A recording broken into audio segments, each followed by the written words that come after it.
quiere empezamos ya. Ok. Bueno, buenas tardes. Para los que no me conocen, bueno, no, en realidad todos me conocen ahorita. Hoy me tocó hablar de enfermedad hemorroidal complicada, que creo que es un tema importante porque la verdad es que a nadie le gusta ver las hemorroides, nadie. Y creo que es una patología un poco infravalorada, de todo el mundo, ay, las hemorroides, pero la verdad es que se pueden complicar y al final de cuentas somos los cirujanos los que los vemos y en un hospital regional que van a llamar al cirujano y pues tienen que saber cómo resolver. Entonces, empecemos un poco de generalidades. Es de los principales diagnósticos gastrointestinales de la consulta externa, realmente es muy, muy común. Así como que la prevalencia exacta cuesta decir porque hay muchos pacientes que son asintomáticos, igual también hay muchos pacientes que no consultan, o sea, por pena o por otras situaciones, pero realmente sí es muy común. Es más prevalente en pacientes de 45 a 65 años, sin diferencia en género, y más frecuente en caucásicos en estratos socioeconómicos altos. Tiene un alto impacto en la calidad de vida de los pacientes. Realmente los pacientes llegan rogando por ayuda. Los pacientes que están complicados sí llegan pidiendo que les resuelvan y les afecta muchísimo la calidad de vida. Entonces, de ahí nada más para recordar lo que espero que todo esto ya lo sepan, pero para mover esto aquí. Nada más para recordarlo, básicamente tenemos hemorroides externas e internas, que tenemos como límite anatómico que las divide la línea dentada, y el plexo hemorroidal interno va a estar localizado a nivel submucoso sobre la línea dentada y debajo del anillo anorrectal. Y hablamos de hemorroides como cojines anales que están rodeados de tejido fibromuscular. Y básicamente estos cojines están localizados en 3 posiciones, casi siempre lateral izquierdo, anterior y posterior derecho, rodeando las anastomosis de la arteria rectal superior y las venas rectales superior, media e inferior. Fisiopatología, realmente hay varias teorías, en realidad está pobremente comprendida todavía, hay varias teorías, pero la más, digamos, aceptada es la teoría del sliding a través del canal anal, que propone que las hemorroides ocurren cuando los tejidos de soporte, estos fibromusculares que hablamos, de los cojines se debilitan. Entonces las hemorroides pues hacen un sliding. Y hay básicamente 4 procesos universalmente conocidos de toda esta fisiopatología, que es el sliding que hablamos de los cojines, primero. Segundo, el deterioro de este tejido conectivo de sostén de los cojines. Tercero, una reducción del tejido venoso de los sinusoides. Y cuarto, la estasis que se da de sangre dentro de un plexo que ya está dilatado, ¿verdad? Entonces, ¿cómo van a llegar a los pacientes? ¿Qué es lo que realmente se quejan los pacientes? Como les decía, el 40% de los pacientes son asintomáticos, pero los que vienen sintomáticos, el sangrado es el síntoma más común, más que todo en hemorroides internas, usualmente asociado a la defecación y casi siempre es indoloro. ¿Qué escriben los pacientes? Sangre roja rutilante. Cuando defecan, perdón, puede ser un goteo, o a veces que cuando se limpian, que manchan, o hasta hay muchos que describen un spray cuando ellos van a defecar, después de la defecación, un spray que cae en el inodoro. Sensación de prolapso de tejido, muchos llegan que sienten como una pelotita, básicamente una masa perianal que es dolorosa a la palpación, a veces les puede picar. El dolor, principalmente en las externas asociadas a trombosis o a necrosis, es menos común en las internas, a menos de que estas estén prolapsadas o estranguladas. Y estos pacientes normalmente también pierden la capacidad de sentir el rectal sampling, digamos, a la hora que está la materia fecal en el ámpula rectal, entonces muchos se quejan de que ensucian, de que se sienten sucios o a veces ensucian un poco la ropa interior porque pueden llegar a tener una incontinencia leve. Entonces, a la hora de la exploración, bueno, normalmente los pacientes que no tienen factores de riesgo, pacientes menos de 40 años, pacientes que no tienen banderitas rojas, no es necesario realizar una endoscopía completa para estos pacientes si realmente se puede identificar la causa de sangrado. Sin embargo, sí hay que hacer anoscopía y rectosigmoidoscopía completa de manera rutinaria para descartar cualquier masa o identificar ya sea la enfermedad hemorroidal interna. Entonces, siempre primero inspección, separar ahí, apenas usted separa las nalgas, pues ahí va a ver, podemos ver si hay hemorroides trombosadas, y si no, podemos descartar que hayan fisuras, podemos descartar que hayan fístulas o abscesos, que pueden ser causas de dolor, que no se han visto, que puede ser lo que explique la sintomatología del paciente, porque muchas veces estos pacientes vienen referidos por médicos generales o pues por otras personas que no han hecho esa exploración, digamos, detallada y pues resulta que lo catalogan como hemorroides y no eran hemorroides. Entonces siempre hay que explorar bien, hay que separar bien para lograr ver que no haya una fisura, que no haya una fístula, que no haya otra causa, ¿verdad? Al tacto rectal, siempre hay que hacerlo. A veces se hace como que por rutina, entra y sale, y esa no es la idea. O sea, la idea realmente es que hay que valorar a ver si hay alguna masa, valorar a ver si hay sangrado, y muy importante, siempre hay que evaluar la integridad del esfínter para establecer la función base de ese esfínter. ¿Por qué? Porque estos pacientes, si eventualmente van a requerir un manejo quirúrgico, más si es un manejo quirúrgico de emergencia, más si es un manejo quirúrgico en un proceso inflamatorio agudo, siempre hay un riesgo de todo procedimiento que se haga a nivel perianal de incontinencia. Entonces, pues muy bien, le curamos al paciente su problema de las hemorroides, pero el paciente llega a la cita postoperado diciendo que se defeca. Entonces, siempre hay que evaluar siempre la integridad del esfínter previo a, para nosotros tener una base y decir, no, veas que ya usted tenía pues, una incontinencia ahí leve, o decir, bueno, no, la verdad es que sí, bien incontinente, no estaba así. ¿Okay? Entonces, a la hora de la inspección, muy fácil. Esta imagen que vemos aquí a la izquierda, hemorroides estranguladas, apenas se separan un poco las nalgas, podemos verlo, es algo fácil de ver, y también describirlo siempre.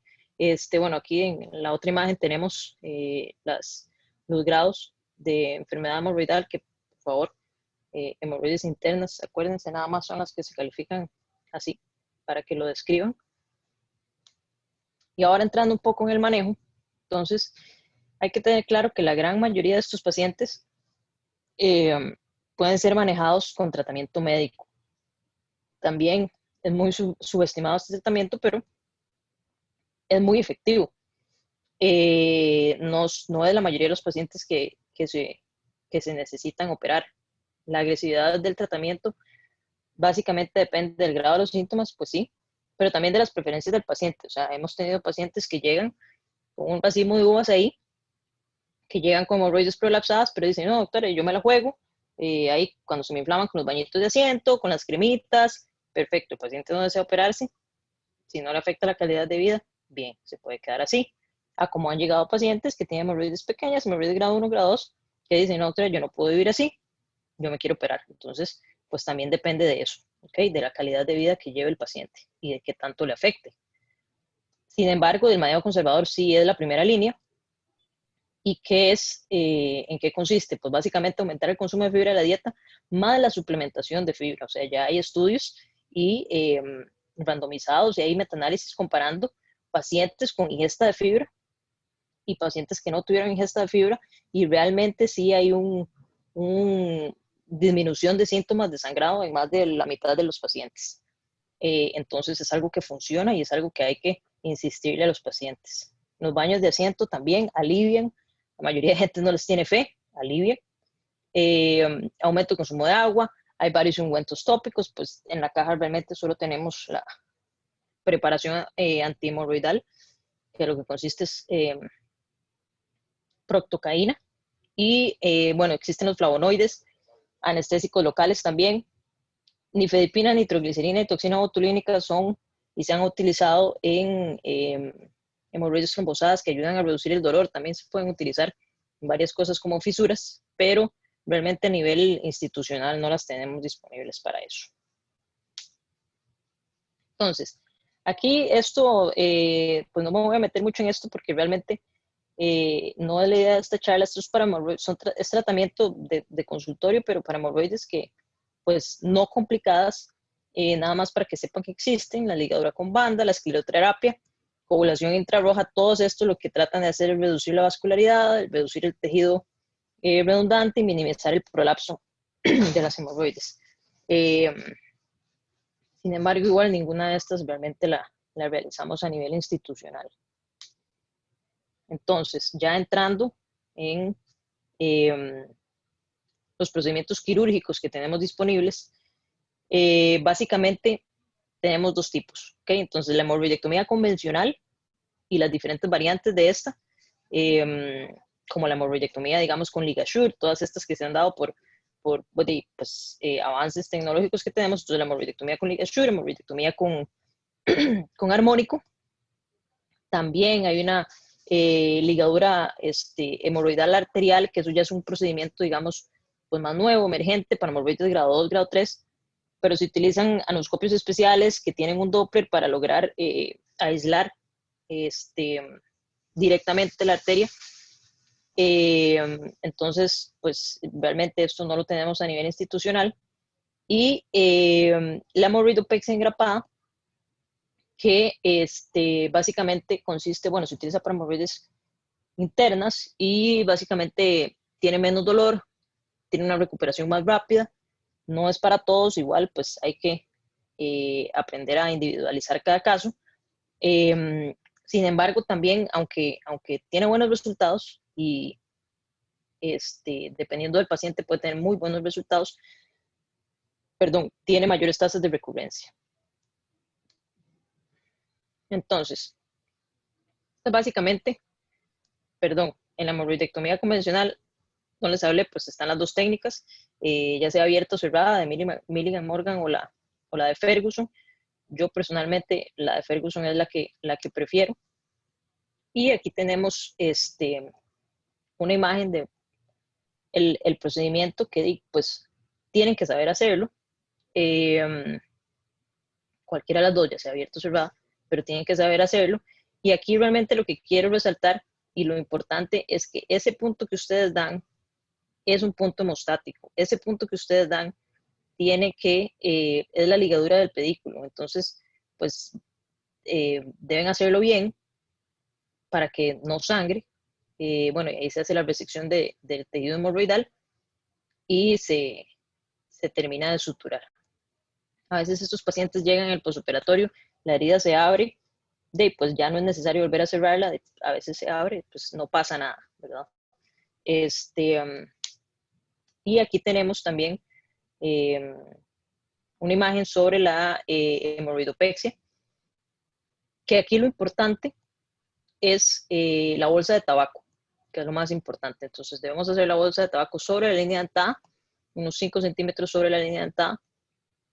Hay que hacerla, digamos, parejita, de manera que a la hora de anudar agarre todo el tejido hemorroidal. Y hay que tener cuidado a la hora de pasar los puntos, que no sean muy profundos, principalmente, digamos, en mujeres, porque esto, pues, podemos agarrar vagina, hacen fístulas y ya se nos complica todo el asunto. Entonces, se termina de hacer la bolsa de tabaco, se coloca el ámbil, se anuda y se hace el grapeo. Siempre verificar que no haya un sangrado en la línea de grapas, y si no hay un sangrado, pues ya eso sería el procedimiento. Y los pacientes, en realidad, la razón por la que tienen menos dolor es pues por lo mismo, porque se hace sobre la línea dentada. Entonces, este es un cuadro sobre más o menos el resumen del tipo de procedimientos que tenemos disponibles y como para qué grado de hemorroides o qué tipo podemos utilizarlos. Entonces, los procedimientos de oficina, esos realmente, pues, como vemos acá, son para hemorroides grado 1, grado 2. Aquí ponen la ligadura con banda, también en el grado 3. Yo realmente esos pacientes van a recidivar porque son hemorroides grandes para eso. Pero en los procedimientos quirúrgicos vemos que, bueno, la hemorroidectomía, grado 3, grado 4 y procedimientos de emergencia. La hemorroidopexia, grado 3, grado 4. En los procedimientos de emergencia, sí es cierto, no se utiliza de manera rutinaria, pero pues puede ser una ayuda a veces, dependiendo mucho del paciente. Y bueno, y tenemos la que les hablé de la ligadura guiada por Doppler, que igual esas se usan para hemorroides más pequeñas y no se utiliza para procedimientos de emergencia. Quería mostrarles, esta es una revisión sistemática publicada en el British Journal of Surgery del 2015, donde se hace una comparación de todos los procedimientos quirúrgicos para las hemorroides, como digamos la tabla que estábamos viendo. Y básicamente lo que quería era hacer énfasis en 3 puntos, que es de lo que les estaba hablando. ¿Qué dicen ellos? Se comprueba que el dolor postoperatorio es de las mayores desventajas de las técnicas convencionales. O sea, la hemorroidectomía convencional duele. Y eso ustedes tienen que saberlo para decirle a los pacientes y explicarles, duele. Es un procedimiento con una recuperación dolorosa. Las primeras 2 semanas el paciente va a tener dolor, pero los resultados normalmente son muy buenos. Posterior a eso, ya una vez que empiezan a mejorar, hay que explicarle a los pacientes a lo que van. Entonces, es una de las mayores desventajas y están asociados también a mayores complicaciones postquirúrgicas que, digamos, las técnicas con ligasure armónico y la hemorroidopexia. Sin embargo, la hemorroidectomía abierta y cerrada tiene menor tasa de recurrencia que las engrapadas. Entonces, sí, es cierto, pues la hemorroidopexia, dependiendo del paciente, nos puede ayudar bastante, puede ser un procedimiento de elección. Sin embargo, también pues el paciente tiene que saber que hay mayor riesgo de recurrencia en estos. Y pues nos dice que la hemorroidectomía con ligasure armónico tiene menor pérdida sanguínea, menor dolor y menor complicaciones. Entonces, pues si tenemos los instrumentos, los podemos usar. Usémoslos.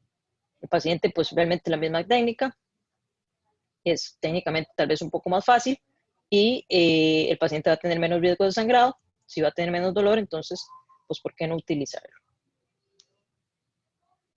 Y este es otro artículo que les quería mostrar que es un consenso de la Sociedad de Cirugía Colorectal, donde hablan sobre el manejo y el tratamiento de la enfermedad hemorroidal.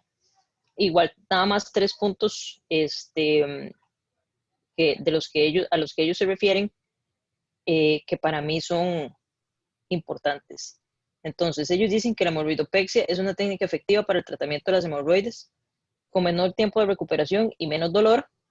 Sin embargo, que la incidencia de recurrencia y la necesidad de procedimientos adicionales son mayores comparado con la hemorroidectomía convencional. Entonces, eso ya está claro y nosotros tenemos que saberlo. Entonces, sí tiene más incidencia de recurrencia y a veces es necesario pues hacer otro procedimiento para resolver, comparándolo con la hemorroidectomía convencional. Entonces, que la hemorroidectomía convencional sigue siendo la primera elección en los casos de hemorroides grado 3, grado 4 sintomáticas. Ya sabemos, los pacientes con este tipo de hemorroides o con enfermedad complicada, esto es probablemente lo que vamos a utilizar para resolver, digamos, la emergencia o resolver el problema agudo.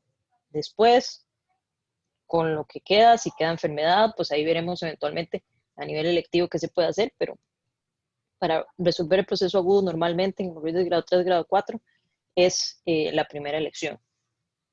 Y dicen que entre la hemorroidectomía abierta y cerrada, la técnica de Ferguson parece ser la que tiene menos dolor, una recuperación más rápida y un menor sangrado postquirúrgico. Entonces, pues, entre las dos, parece ser esta la que tiene más beneficio. Entonces, ya entrando un poquito en la enfermedad complicada, hay ciertos casos, digamos, que nos pueden llegar, que son, digamos, los que llegan a emergencias, que tenemos que saber cómo resolver. Entonces, primero y la la que nos ha llegado a todos, la trombosis hemorroidal. Entonces, todos hemos estado en emergencias cuando llega el paciente y ahí lo vemos, un aumento de volumen muy doloroso en la parte externa del margen anal, con una coloración más oscura. Bueno, en esta imagen parece un grano de café, pero normalmente se ve ahí una pelotita azulita, donde uno ve ahí el trombo. ¿Qué hay que hacer? Drenaje y trombectomía, preferiblemente en los pacientes que llevan menos de 24 horas de evolución, porque al drenarlo, sacar el trombo, acorta el periodo sintomático del paciente y además el alivio que se da es casi inmediato. Y ya después con el manejo médico, pues ellos van a ir mejorando paulatinamente los síntomas. ¿Qué sigue? Las hemorroides estranguladas. Entonces, estas no es que son hemorroides prolapsadas, no, son hemorroides internas que sí se prolapsaron, pero además se estrangularon por un espasmo del esfínter interno. Entonces se ven rojas, se pueden ulcerar, pueden estar necróticas, pueden tener fibrina, dependiendo del tiempo de evolución. Todo este proceso inflamatorio puede estar acompañado de trombosis hemorroidal externa, entonces todavía causa más dolor.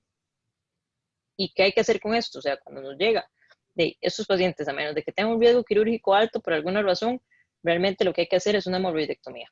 ¿Ok? Hemorroidectomía apenas se pueda para resolver la emergencia del paciente.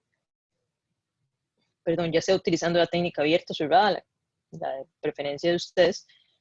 Y aquí hay que ser cautelosos porque realmente el proceso inflamatorio va más allá de solo el paquete hemorroidal. Entonces, cuando nosotros vamos a quitar, nosotros vemos eso y es como muy aparatoso. Y a la hora de nosotros hacer la resección, debemos centrarnos en el paquete que está afectado y tratar de quitar la menor cantidad de tejido posible. ¿Por qué? Porque en un proceso inflamatorio tan agudo, donde hay tanta inflamación, si nosotros nos ponemos a hacer loco, a quitar cuanta cosa vemos, hay mucho riesgo de estrechez, ¿ok? Por la cicatrización, la fibrosis que se da, luego podemos dejar al paciente con estrechez, que eso nos trae una complicación más y un problema. Entonces siempre hay que ser cautelosos de resolver el problema que se está dando en ese momento, de quitar el paquete que en ese momento nos está dando problemas y después veremos a ver si es necesario hacer más cosas, pero de momento resolver la emergencia.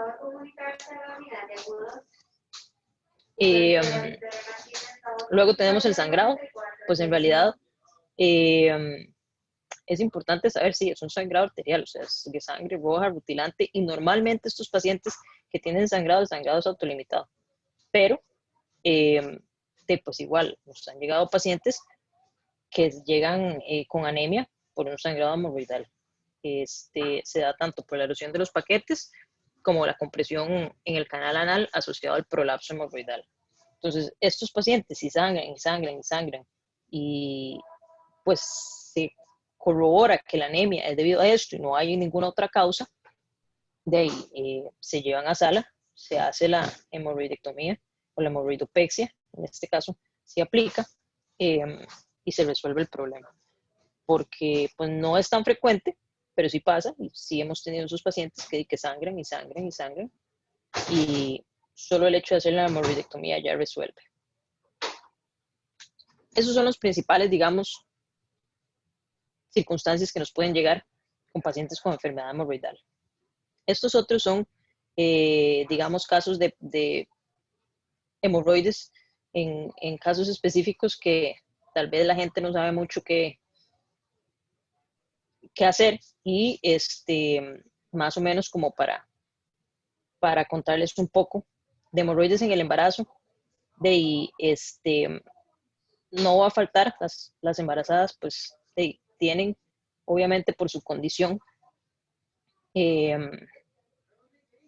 pues más incidencia de enfermedad hemorroidal, y a veces llegan muy sintomáticas, lo llama uno el ginecólogo y ve usted eso, esas hemorroides, el paquete hemorroidal muy inflamado y todo, y realmente hay que saber y decirles que pues son hemorroides que normalmente resuelven por sí solas, que no requieren intervención quirúrgica, y realmente la hemorroidectomía solo se va a reservar para hemorroides estranguladas o necrosadas, que es menos del 2% de incidencia. O sea, el resto, manejo médico, la fibra, los baños de asiento, por más aparatoso que se vea el asunto, si no están estranguladas, si no están necrosadas, se pueden manejar con un manejo expectante y con un manejo médico que en realidad tiene buenos resultados. Ahora, ¿qué hacer cuando llegan en una enfermedad complicada en pacientes inmunocomprometidos? Bueno, estos pacientes obviamente tienen un alto riesgo de complicaciones y de infecciones, entonces siempre que haya que uno esté considerando una terapia quirúrgica, pues hay que ser muy cauteloso. Y normalmente para los pacientes que la inmunosupresión uno espera que resuelva pronto, se ofrece el tratamiento conservador hasta donde sea posible, y para los pacientes en los que la inmunosupresión va a ser permanente, siempre tratamiento conservador. La intervención quirúrgica solo si esto falla, igual solo si están estranguladas, solo si están necrosadas, y a sabiendas de que estos pacientes pues hay más riesgo de que tengan una complicación, de que tengan infecciones, y pues va a haber que eventualmente lidiar con eso, ¿verdad? Los pacientes con Crohn siempre son un grupo específico de pacientes, más que todos los pacientes con Crohn anorrectal o con proctitis. Estos pacientes, creo que si existe la posibilidad, sería bueno que sí ya los maneje pues un cirujano colorectal.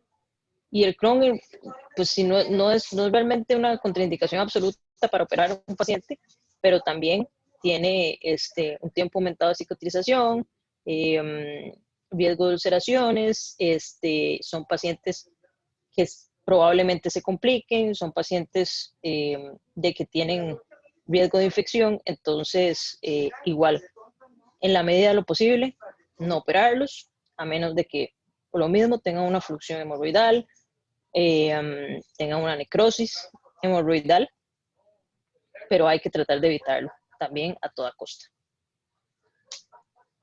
Y por último, pues nada más hablar de las hemorroides en hipertensión portal. Básicamente hay que tener claro, porque a veces los mismos pacientes lo confunden, las varices rectales con hipertensión portal son son cosas completamente aparte, son cosas completamente diferentes a las hemorroides. Las varices rectales con hipertensión portal pues proveen una circulación colateral del sistema portal a la circulación venosa sistémica, pero los pacientes con hipertensión portal, la incidencia de enfermedad hemorroidal es igual a la población en general. O sea, no es nada fuera de lo común.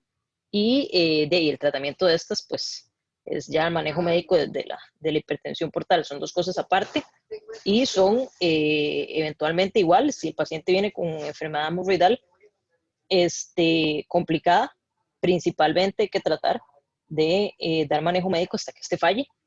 Y si fuera el caso, que ya lo mismo, una emergencia, vienen con hemorroides necrosadas, con hemorroides trombosadas, pues hay que valorar a ver si eventualmente es necesario llevarlos a sala, y ojalá apoyarse en ese caso con el cirujano patoiliar, pero en realidad o sea, es algo que se trata de dar manejo médico y responden bien. La mayoría de los pacientes responden bien al tratamiento médico. O sea, eventualmente van a responder al tratamiento médico a menos de que ya tengan una necrosis del paquete hemorroidal. Y básicamente eso sería lo que les tenía preparado para hoy. No sé si tienen alguna duda, pregunta, comentario.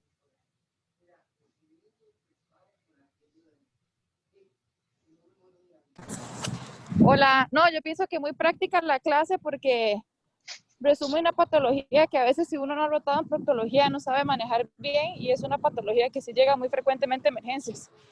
Y a veces uno la verdad no sabía o no sabe qué hacer. Entonces, muy buena, muchas gracias. Bueno, gracias. Sí, no, yo realmente sí creo eso. Creo que, yo no sé cómo serán otros hospitales, creo que nosotros sí tenemos Aquí en este hospital, bueno, los residentes siempre tienen una rotación en proctología y es sumamente importante porque realmente uno se da cuenta cuando sale que sí, este tipo de cosas, la patología anorrectal en general, pues sí tiene prevalencia y la gente llega consultando y al que le consulta es el cirujano y uno tiene que saber cómo abordarlo, tiene que saber las recomendaciones, porque nadie más va a verlo. Entonces creo que es importante siempre repasar un poco estos temas porque como dije al principio, creo que a veces como que no se les da la importancia necesaria, uno, bueno, las hemorroides o igual las fisuras, este tipo de cosas. Entonces sí creo que es importante repasarlo de vez en cuando. Sí, muchas gracias. Steph, Sí. habrá en algún momento, o me imagino que individualizando los casos, realizar una trombectomía, por ejemplo, en una hemorroide trombosada posterior a los 7 días, o realmente no vale la pena, aunque el paciente venga ahí muy sintomático. Normalmente los pacientes se dice eso, o sea que normalmente si bien con el trombo y una evolución de menos de 24 horas, lo indicado es hacer la trombectomía. Si el paciente ya lleva más de eso, pues lo mejor sería el manejo médico. Si uno ve que al examen físico que la hemorroide está, o sea, realmente se ve ahí tensa, dura o pues ya con datos eventualmente de isquémicos o algo así, y uno puede ver el trombo, pues yo normalmente igual si lo veo así, hago la trombectomía porque sí les alivia mucho realmente, pero el manejo médico funciona y es que funciona bien. La gente, eh, como digo, a veces lo menosprecio un poco, pero sí funciona. Lo bueno de la trombectomía es que reduce como el tiempo de los síntomas, ¿verdad? Entonces, pero si un paciente después de una semana sigue con el problema o a veces puede ser que se haya trombosado después, yo no veo el por qué no se le puede hacer la trombectomía. O sea, no está contraindicado, se puede hacer y no hay ningún problema si uno saca el trombo y ya después el paciente, la recuperación sí va a ser un poco más rápida probablemente. Sí, por eso quería que ellos también escucharan, porque a veces se tiene el concepto y a veces, no sé, sienten que los conceptos son rígidos y no necesariamente. Entonces, lo importante de individualizar y que si se puede hacer, y que se haga, porque realmente el alivio, como vos lo decís, para las personas es inmediato. Yo recuerdo que nosotros los hacíamos ahí en el consultorio. Yo no sé si todavía eso se puede hacer. O hay que... No, creo que lo llevan ahí al cuarto de suturas o séptico. Yo la verdad ya no sé dónde lo hacen, pero sí, o sea, sí, ahí se hace. De hecho, o sea, a veces hasta llegan ya, digamos, y dicen, no, es que me lo hicieron ahí en el EVAIS o en la clínica, médicos generales que manejan eso, que no está mal, siempre y cuando no sea una enfermedad complicada, y sí, o sea, sí hay que tener claro que obviamente este tipo de cosas, o sea, pues son más o menos guías como para ir orientándolos, pero obviamente cada paciente es único, cada paciente hay que evaluarlo y, y sí, en los pacientes con trombosis hemorroidal, la mejoría que ellos tienen, o sea, el alivio del dolor es casi que súbito, entonces si uno valora la posibilidad y se ve, ahí usted ve el trombo y todavía, o sea, la hemorroide está tensa, con mucho dolor, o sea, no hay ningún problema en hacer la trombectomía, sabiéndolo hacer. Sí, cuidado se les ocurre hacerlo solos. Sí. Bueno, y siempre pónganle anestesia a estos pacientes, ¿verdad? O sea, a veces nos volvemos un poco, estos pacientes pónganle un poco de lidocaína, realmente tienen un dolor exquisito y el solo hecho del roce o lo que sea les duele mucho, entonces pues pónganle lidocaína también, porque igual todo este tipo de, digamos, de procedimientos sí es bueno y si para los más pequeños que vienen empezando, o sea, es algo que ustedes realmente tienen que ver cómo se meten más. Bueno, igual los de acá siempre pues tienen la rotación en proctología, pero es importante que presten atención a todo este tipo de cosas, por cómo hacer la anoscopía, a cómo hacer la hemorroidectomía, porque son procedimientos que eventualmente, donde ustedes estén y cuando estén solos, o sea, el único cirujano o los llamen, pues tienen que saber hacerlo. Y a veces no prestamos tanta atención a este tipo de cosas y a la hora de la hora decimos, a la pucha, ¿cómo era esto? Entonces, pues sí, sí es algo que, digamos, en sus rotaciones o en emergencias, cuando llega, como que le pongan atención para ver cómo es que manejan la cosa.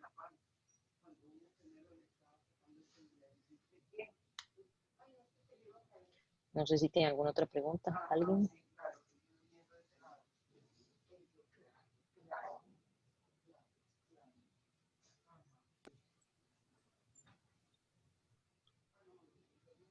Bueno, parece que no.